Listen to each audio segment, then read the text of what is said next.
Like art? Columbus Public Health and Columbus Landmarks Foundation have partnered to offer free guided tours of the city's ArtWalk sites, led by expert historians and guides. It's called Columbus ARTWALKS and Landmark Talks. Whether you live up the street or are visiting from another city, take a walk while visiting local culture. These unique tours offer a great way to explore the art, history, and architecture of our Columbus neighborhoods. Today's show highlights a recent tour. To find out more about the tours, you can visit columbuslandmarks.org.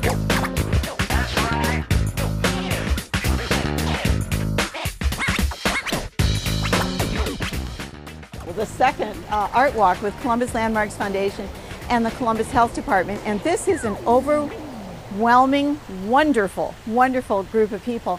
Those of you who live in the neighborhood probably know a lot of the background, and we really welcome your comments. We really think of our tours as Quaker prayer meetings. You may pop up and say anything at any time, and but I also know that you may have an edge over people who might be coming from another neighborhood. So when I point out the building over there, which is actually marked, and you know how this all works with the maps in your phone, right?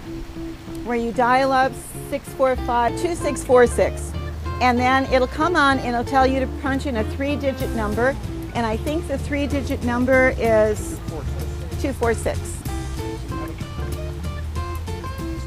Why is it called Cocoa Manor? Anybody found that out yet? Anthony Thomas. The owner is Anthony Thomas.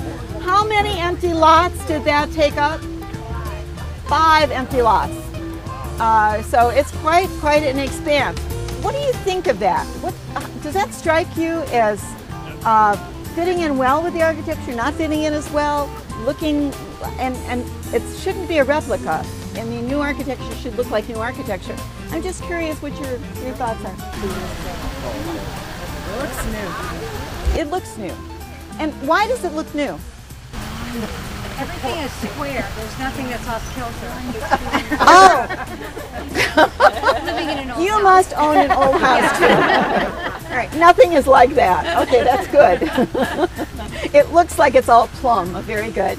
Other things that make you realize that it's new?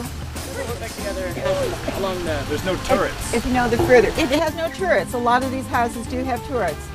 Which, if you had to choose between which one takes on more character of the neighborhood, and I realize we haven't seen a lot of it yet, this one or those row houses, what would you think? Row houses. Why? Because proportions don't work for me on this one. Okay, the proportions may be different.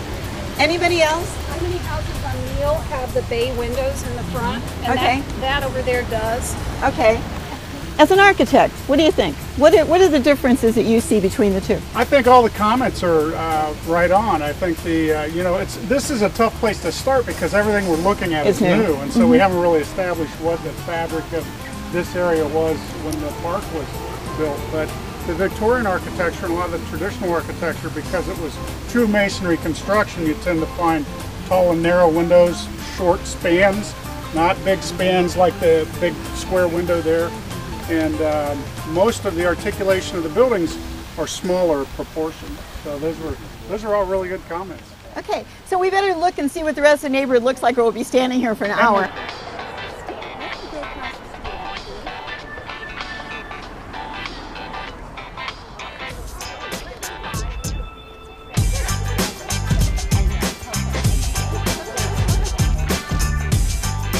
The freshwater house, and it was built in the 1890s, late 1890s, and it was actually built for the Sater family, as in Vorey P. Sater law firm. And John Sater, who had the house built for him, was like a 9-year-old orphan at some point, and he really rose up by his bootstraps to be able to go to law school, and then later he'll be appointed as a federal judge under President Roosevelt, Franklin Roosevelt. So he really does make his mark in history.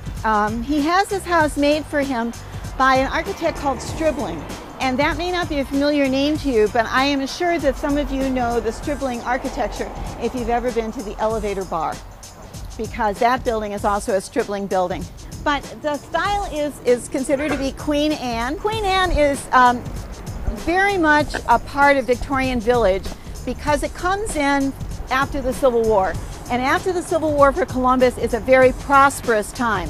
And so Queen Anne's, the name of it comes from England, but yet it's a very eccentric style. One of the easiest ways to find it is to look for the turrets and the towers, but also for the multiplicity of building materials.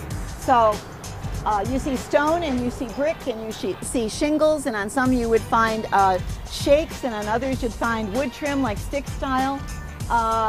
And the double columns on the porch are very unusual, and in a way they're a little bit reminiscent too of Richardson Romanesque with those curved entrances onto the front porch. Queen Anne style, there was some major developments in England, and they were mostly suburban around London, and it sort of was prominent there. And there were a lot of critiques of the suburbs of Hampstead. And the big critique I just loved was because they were a little more formal in the front and the back, they didn't pay too much attention to, so they called it Queen Anne in the front, Mary Ann in the back.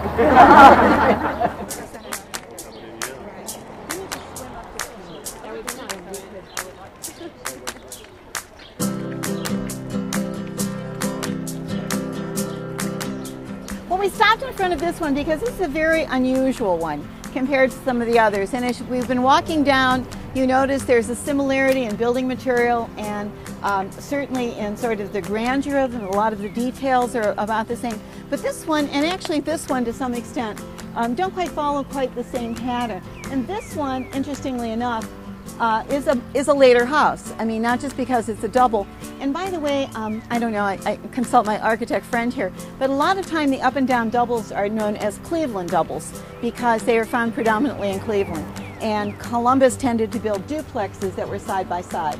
But this has some prairie elements about it, a little bit plainer. But this one behind us reminds us a little bit of what we were saying as we walked up. I think it's kind of a Mannerist Victorian. I mean, there's a person here who's looking around, and there are no style police at the time, so they sort of were taking from the style bag and applying. And the things that I think are really interesting is that in terms of the other Victorians around, it's much more massive. I mean, we see the way they develop that curved wall is to sort of display this massive gesture, and then the asymmetry and the sort of lonely column. I just love it. Mm-hmm. And there are some more of these you see on Neil that are really playful and sort of tongue-in-cheek Victorian. I don't think the window, the stained glass, is original to the house. I think I remember when it wasn't there, although it seems to fit very well. And so we probably should move. We're going to move to that corner over there. Questions?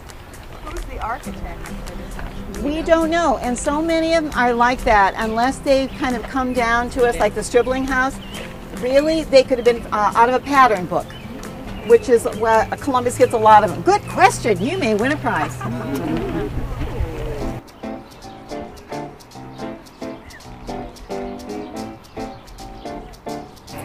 One of the other map keys that you have is to the house over here, which is very, very well known, I think, in Columbus history and Columbus lore.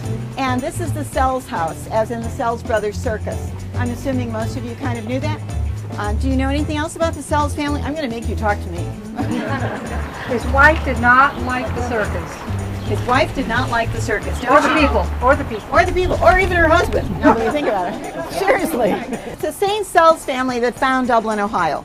And they have children, and they have a number of boys, and there's no circus background in that family at all. We're talking about early founding family, you know, early pioneer family, really. But the Sells boys started a business where they went from town to town with a wagon of stuff, which were like household goods and paintings and things like that. And for them to get the most business, it was advantageous for them to follow the circus. Because in following the circus, it always drew a crowd, and then they could sell and auction off their wares. And so out of this, about 3 of the boys are bitten by the circus bug. And they know nothing about circuses, but they're absolutely enchanted by this. So in time, Sells Brothers Circus will be the largest circus until it will sell to Ringling Brothers. And the house originally had 3 projecting gables from that roof that have long since disappeared. What else do you know about the house? Any of you in the neighborhood who know anything about the history of the house? What it used to be before it was purchased by David Browning and now by Felix Harding?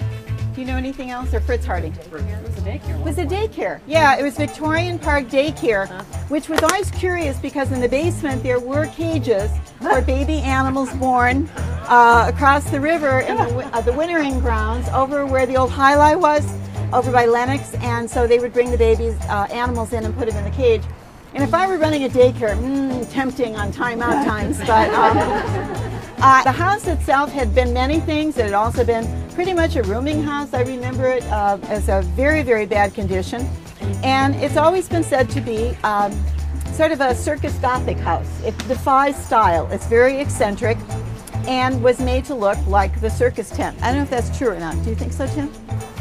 Yeah, I'd say it is a hot to style, but you know, I really don't know. There maybe the little arabesque on the balcony looks circusy, like a canvas trapping or something. Mm-hmm. The elephants would bathe down in the river?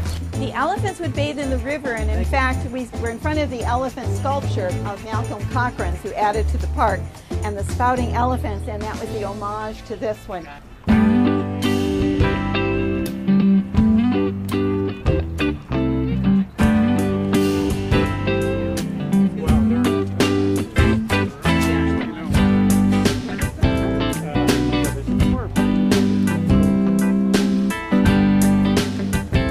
It's common with history people to just throw out dates at you like, yeah, sure, remember them all. But what's significant about this park is that it was actually designed before Central Park in New York City. It is what they used to call, they never called them public parks, they usually called them places of amusement or pleasure parks. And the idea was that they were a place for strolling and for enjoying cool breezes, and they were not for children.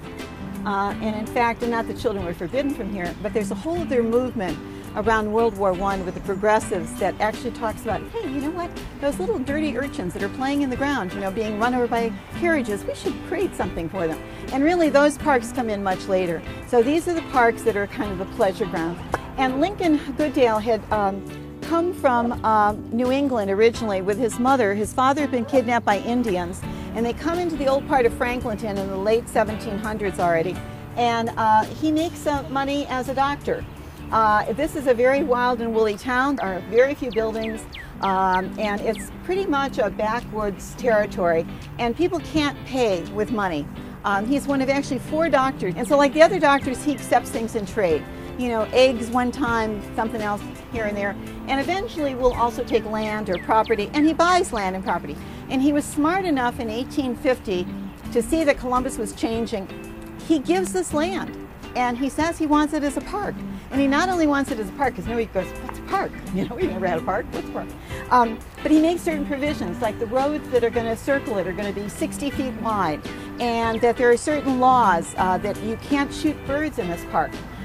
This became, within 10 years, a place where young boys would come and shoot songbirds and stuff, and they were quickly issued out of the park. He has all these plans for it, and they're all very far-sighted, and they also put the trusteeship of the land in a board of 3 people who are just dedicated to the park. So the man has a lot of insight. The various things will happen. We met over there by the fountain, and that was a much bigger lake at one point. It's so big that it had boats on it. There was a shelter house always on this side. This one will come in the 20s, but there's a wooden shelter house that'll be over here. There are carriage lanes that a lot of the paths we're walking on actually were originally carriage lanes. There's ice skating in the winter over there. In the 1860s, it becomes a Civil War camp.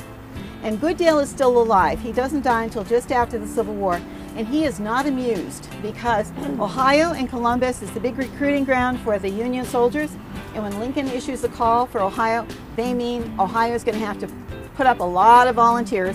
8,000 boys come from all around, and they come right down there by the convention center, the old Union Station.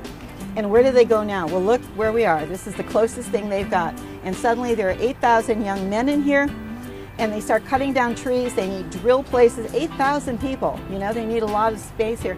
And Lincoln Goodale is not amused. He reminds everybody of his deed. He knows that there is a national crisis going on, but he wants them out of here. And within 6 months, they've actually got them pretty much in Camp Chase so they can start rebuilding and planting. And then that starts the real boon years for this park.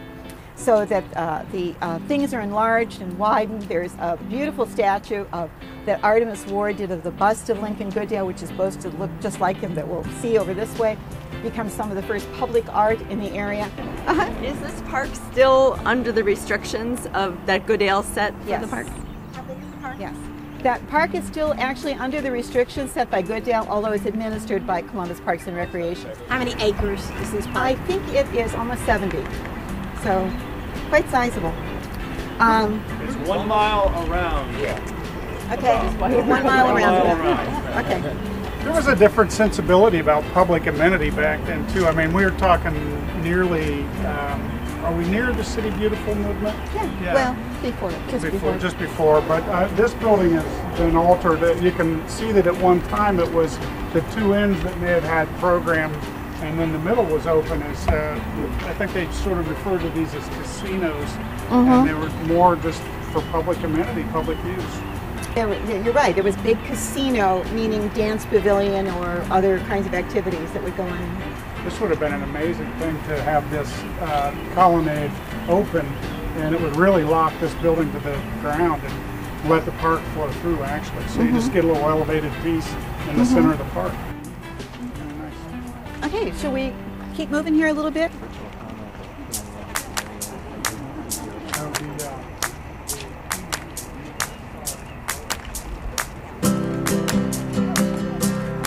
So you can see from this particular monument, but this idea that art comes in as memorials, art comes in as actual art pieces.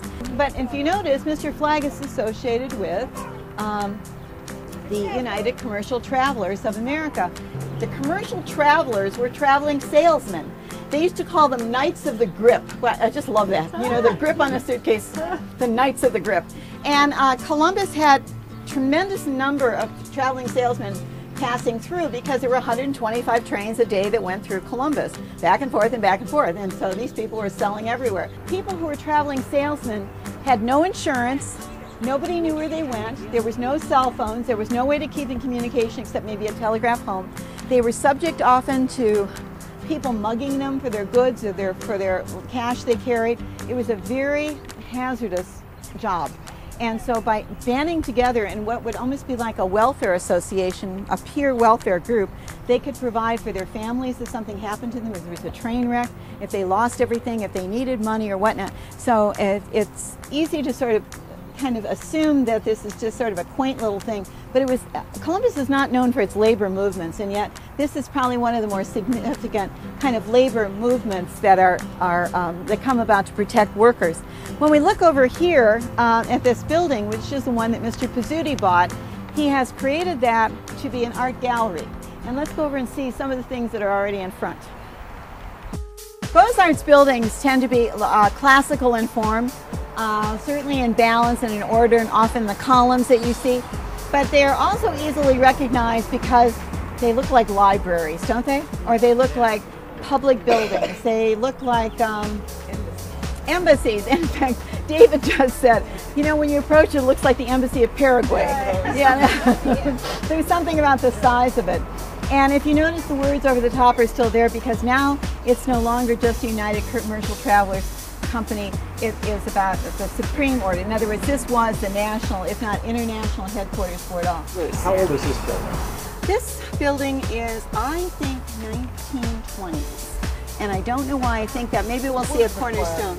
Where is the cornerstone? Can you see it? 1923. Interestingly enough, I mean, the idea of this thing in fronting the park, 1900s, 1910s, 1920s was the City Beautiful movement. And most of that public architecture took that Beaux-Arts form. Right. Maybe it was just in vogue at the time, but the whole idea of the White City in Chicago and this sort of architecture. This area has always been, bless you, a bit of a transition. I was going to say, you can see the Greek Orthodox Church down there at the start of the North Market area. And that is the oldest commercial area, I think, in Columbus, and with most of its buildings intact, which is why it's on the city register. Before we leave, I want to ask Tim his opinion on this, because I've really never asked him this. It's about the convention center and the architecture of it. What do you think? Well, it's interesting. I used to do that walk. I always used to ask people their opinions as we walked by starting, and I got opinions, as you can imagine, love it, hate it. And then in fact, how do you feel? Yeah. Well, I hate it. How many of you love it? Well, I like it from above. Okay. How many of you hate it? How many of you are open to thinking about it in a different way? Okay, so real quick, because I know it's late. So the 19th century street on this side, what's it about? It's about narrow storefronts that had to do with multiplicity, sort of spontaneity and quick opportunities for different wares. And so we have this continuous wall that's articulated with narrow bays and a fairly normal and dominant proportion of windows. And so I asked people to go to the top of the viaduct and look back down High Street and squint. And the one thing this proposal by Peter Eisenman did that none of the others did was to really recreate the proportion and the rhythm and the variety of color and apparent texture that a 19th century street would. And now Peter might acknowledge that, he might not. I mean, but he really made a streetscape. It just doesn't happen to look like a 19th century street. But if you do that with an open mind, go to the top of the bridge, look back and squint. I really came to appreciate the convention center for that reason. And if you've been to the bigger cities, you know, the Jason Javits in New York, most convention centers are a big hulking mass that they're an interruption in the fabric of the city. And this one is not. It really gives back. One other piece is the architect, and I've said this on a couple tours, the architect of the Washington Post on the day that the convention center opened found not the front of it to be so fascinating, but the back of it. Because if you're on 3rd Street and you look over and you see those, they're like old train sheds coming off, and he called it colliding Necco wafers. And somehow it just made it. My gosh, it is. It's Necco wafers. So I want to thank you for coming out tonight, and we didn't get quite as far as we want, but we never know how far we're getting. Thank you, Julie. No, thank you, Tim. That wraps up today's episode of Columbus Art Walks and Landmark Talks. To find out more about upcoming tours, you can visit columbuslandmarks.org. However, you don't have to wait for a guided tour. You can do it yourself. Columbus Art Walks are self-guided walking maps and audio tours of several districts in Columbus. You can download the maps of ArtWalk sites, and when you go to the site, you'll find the ArtWalk signs that will give you a phone number of a recorded message that will tell you about what you're seeing. Columbus Art Walks and Landmark Talks is brought to you by Columbus Public Health, the Columbus Landmarks Foundation, and by the Ohio Humanities Council, a state affiliate of the National Endowment for the Humanities.